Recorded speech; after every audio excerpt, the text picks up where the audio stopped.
Well, it's time now for a look at the day's top business news. And as the spread of the coronavirus continues to affect all aspects of life in China, it's taking a particularly hard toll on industry. Brian Quinn is here from our business desk with the details. Brian. Well, Haxie, some 24 major trade fairs and industry conferences have been canceled in China and the surrounding region amid travel bans and contagion fears.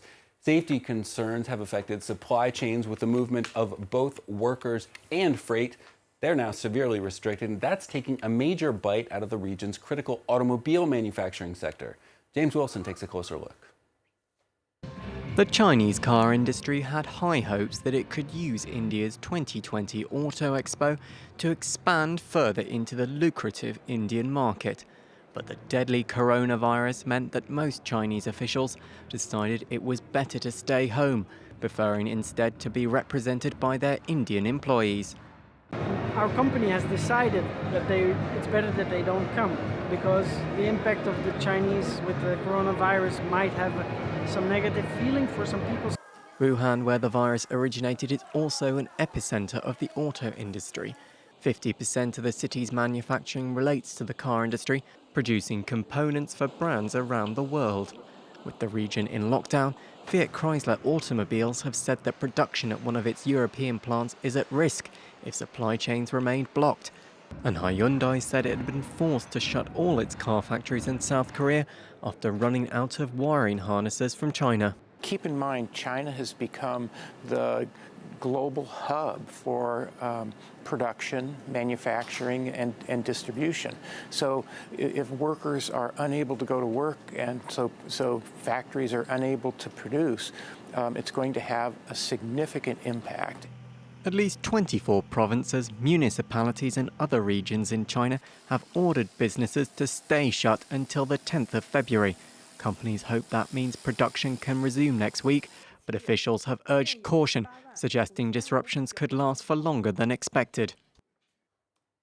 Russia is now backing a plan by the OPEC oil cartel to cut output by some 600,000 barrels per day. The proposal comes after a sharp dip in demand hit crude markets due to travel cuts and manufacturing cutbacks amid that coronavirus outbreak.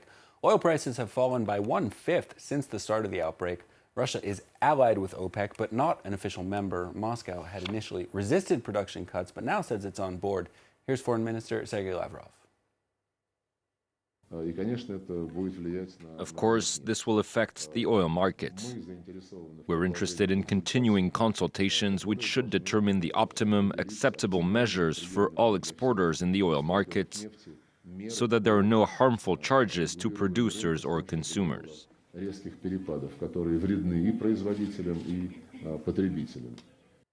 checking in on the markets now. That endorsement from Russia sending crude prices higher on Friday. Brent up around 0.2% to trade at $55.30. West Texas Intermediate up over 0.5%. Asian stock indexes, though, losing ground across the board Friday as investors look ahead to the release of China's latest trade data for the month of January. The Nikkei in Tokyo ending the day down slightly. Chinese index is a bit worse off. Hong Kong's Hang Seng down 0.5%. Shanghai Composite actually apparently gaining a bit at the end of the day there. This Kospi in Seoul down 0.75% as car makers are hit by virus supply chain shutdowns.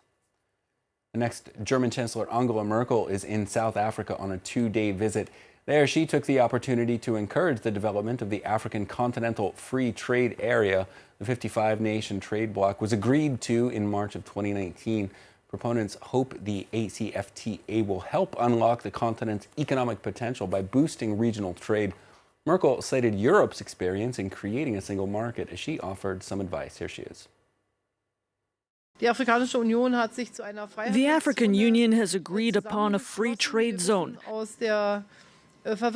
We know from the complexity of a digital single market how difficult that is. We know how many non-tariff constraints can come down if one doesn't want the single market to entirely become a free market zone. And finally, for business, mixing the perfect cocktail can be a bit of art and science. Now add in a bit of science fiction as a bar in Tokyo has rolled out its new robot bartender. Adapted from an industrial robot, it can pour a beer in 40 seconds and mix a cocktail in roughly 1 minute. The trial could be the start of a wave of automation expected to hit Japanese service industries amid a labor shortage caused by a rapidly aging workforce. If you're worried about missing the human touch, the robot is programmed to talk about the weather amid other things. I don't know. It seems a bit antisocial to me, Haxi, but what do I know? The important question, can it put those little cocktail umbrellas on the side of your glass? I saw it with a swizzle stick, so I think it can maybe do it, yeah. Brian Quinn with a look at the business news. Thank you very much indeed.